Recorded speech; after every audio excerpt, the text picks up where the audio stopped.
students. Today we are going to talk about the next fossil fuel, that is petroleum. Now what comes to your mind when you think of petroleum? How do you relate to petroleum? So the name itself looks like as it is derived from petrol.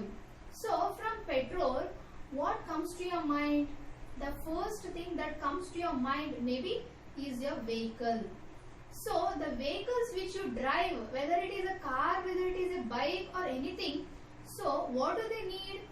What acts as a fuel for these vehicles is petrol or diesel. So these will mostly use for heavy vehicles. Petrol and diesel are the things which act as a fuel for all the vehicles. So from where do we get these petrol and diesel? From where do we get them? We get them all from petroleum. And petroleum is again just like coal. It is also an exhaustible natural resource. And how does it look like? It is no more solid like how coal looks. And it's like a rock appearance and black in color and also solid. But petroleum in on other hand is a liquid. It is a dark oily liquid. Petroleum also has an unpleasant smell. In fact, if you ever visit a petrol pump or something, you will see that petrol have a specific smell. Now please remember that petrol and petroleum are not the same thing. Petrol is just one product which is obtained from petroleum, because petroleum is actually made up of a lot of different components, like how we will obtain from coal the coal tar or coke. Similarly, petroleum will obtain a lot of different products. So one such product is petrol. It is composed of petrol, diesel, paraffin wax, petroleum gas, etc. And we will see how exactly do we segregate these various components out of petroleum. So the first question arises, how was petroleum formed? Again, this is a fossil fuel. So obviously it is also formed in a very similar way as coal was formed. And these were formed by decomposition of diatoms. What are diatoms? Diatoms are nothing but living organisms that once lived inside the sea. So these are like tiny living organisms which are found in the sea. When these organisms died, what happened was they went towards the bottom of the sea floor. Like normally when these organisms were alive, they were exhaling and they were present on the water, maybe towards the surface. When they died, they tend to become heavier and they went towards the sea floor. So they flew towards the bottom, and what happens, you can see here, these are the diatoms. They went towards the bottom of the sea, and then over a period of time, a lot of clay or muddy or stones, everything covered them out. So they got completely buried. And similarly here also, again when there was so much of pressure coming up, so the pressure increased, they went deeper and deeper. Under high pressure and temperature, these dead organisms turned into petroleum. So at high temperature and pressure, it formed as a oil. So petroleum is nothing but oil, right? It is an oily liquid. So often it is also termed as crude oil. Crude oil is that even some oil which is in its crude form. That is the oil which is directly extracted from the earth. So that is also called as crude oil, or you can call it as petroleum. Petroleum in this form, even if we dig it out from deep inside, but petroleum in this form is not useful. So in order to make it useful, it is important that we separate the components of a petroleum. So we saw that petroleum has petrol, diesel or etc. So we need to get all these different components out of petroleum. So how exactly can we separate the various constituents of petroleum?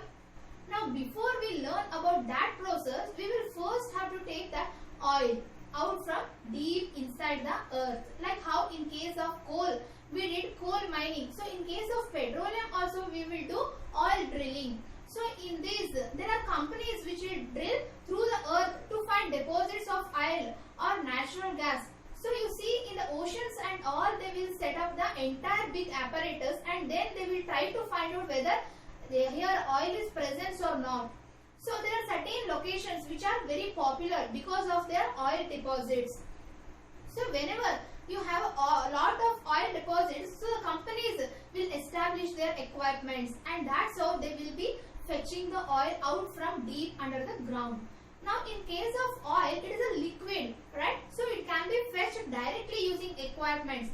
So unlike coal, and when you create tunnels and you send people inside, so all those things are not much required here. The equipments can do a lot of job. So that's how oil is being drilled. So oil is then pumped from below by oil rings and transported through pipelines called a ship. So as you can see here, this is how the entire setup would look like. So once the oil is being pumped from below to above, so first of all, the oil, once oil is fetched here, then using pipelines and sent to various other locations. And ships are also used for transportation, because normally you will have these kind of oil deposits under the ocean. So ships also act as a good mode of transport. So now we will see how exactly do we separate the various constituents of petroleum. In fact, that is what done inside a petroleum refinery. So what happens here? It is an industrial plant where petroleum is separated into its various constituents. So now what we are going to see is how exactly this separation takes place inside a refinery. So we are going to understand the process of separating the constituents of petroleum. The process by which it happens, the separation happens, is a simple distillation process. Now what are the various components into which it gets divided? So let us quickly look at the various constituents. First, as LPG, that is a liquefied petroleum gas, and I am sure all of you very much know to this name, because LPG is something which is there inside your kitchen, inside the cylinders which help us in cooking. Petrol, kerosene, diesel and lubricating oil, paraffin wax. So these are various components of petroleum. If we are able to separate petroleum into its constituents, we get each of these separately, and then we can use them in different ways. For example, petrol is used as a motor fuel. Diesel is also used as a motor fuel. Kerosene is used for lighting lamps. Lubricating oil is again used for lubrication to smoothen the surfaces in machineries. Paraffin wax is used for making candles and many other type of products. So that is different components and used in different ways. But petroleum or the crude oil as such is not much used to us. Therefore, this process of refining of petroleum is extremely important. Okay. Last but not the least, bitumen. It is extremely useful for construction of roads. Let us see how the process of petroleum processing takes place. It is a simple distillation process which helps to obtain finished petroleum products. So what do we have? We have a chamber, a distillation chamber, and which is often termed as a distillation column. And this is the crude oil. So the crude oil is being fed from this end, and in this chamber the crude oil is heated. And now as you heat this crude oil, what happens is different components of the crude oil, they boil, and they have different boiling temperatures. So different components will boil at different temperatures. And as they boil, so each and every component will get collected in different sections of this column. That is why called as a distillation column, because the entire tube is divided into chambers, and whichever component boils at a particular temperature, that will get collected at a particular chamber. So as you see here, the lowest temperature is at the top and the highest temperature is at the bottom. So those components which boil at higher temperature, they will get collected here. A little lower temperature will get collected here. And so finally those which get boiled at the lowest temperature will collected here. So that's how the components will get separated. So the lighter products, for example, LPG will boil at lower temperature. So they will get collected towards the top of this distillation column. Whereas the heaviest products like maybe paraffin wax or lubricating oil, so they will get collected towards the higher end of the temperature. Sometimes, in fact, some of the products might even go to a temperature as high as 1000 degree Fahrenheit as well. So now let us see how exactly we get the various components. So the topmost layer, that is the lowest temperature basically, that is occupied by gas. The lighter gases like butane and other lighter components, like the next section is taken up by petrol or gasoline, whatever you call it. Yet below that comes here kerosene.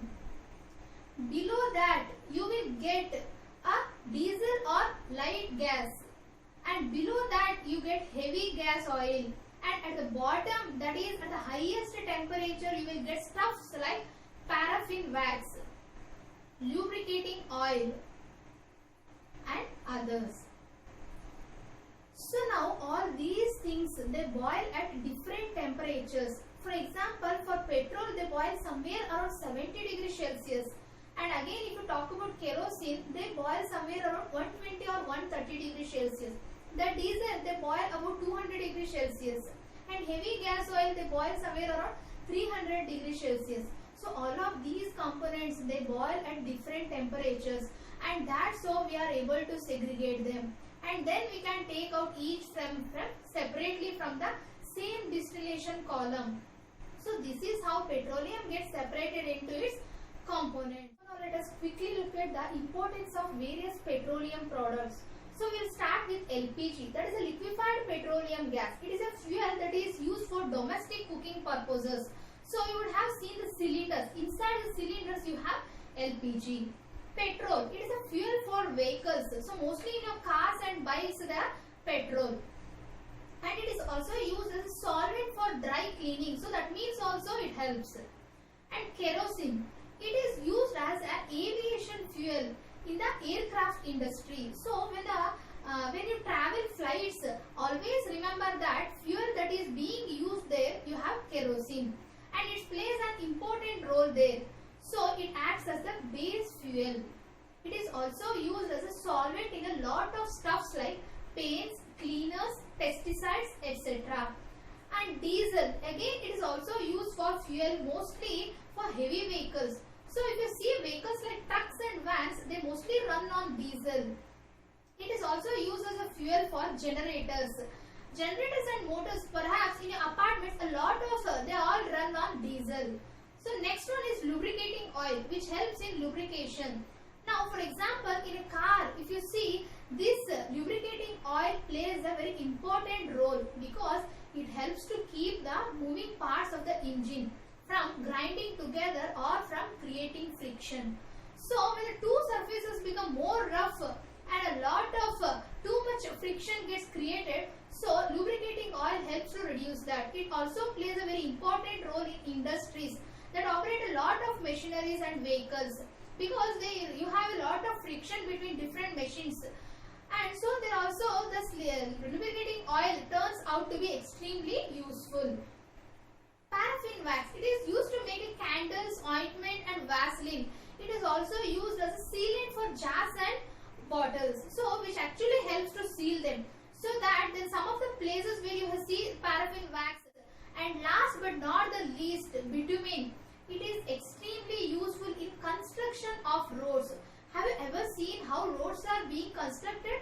And you have ever seen how roads are smooth on the top?